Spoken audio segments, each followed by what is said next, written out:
So this is how to use your Accu-Chek FastClix lancets. I find a lot of people don't know about this, so I just wanted to show you how. So to put the needles in, you pull off the edge as shown,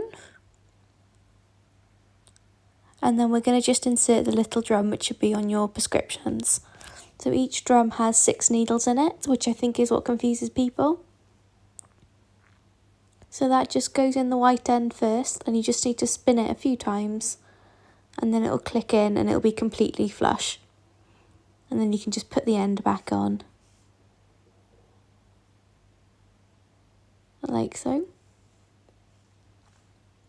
So as with all lancets, you can adjust the depth of the needle. This is nice, it's got half steps as well, so you've got much more options with this one. And you can see there's no needle at the end. So to use it, you just put it against the side of your finger and press the top down to get blood. You can see I've got a little bit there, a bit messy.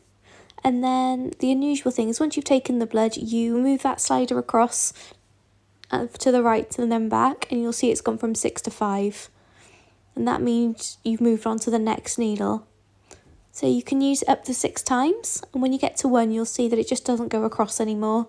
And that's when you know you need to change the drum in the bottom. So again, just take the end off. You can pull the drum out.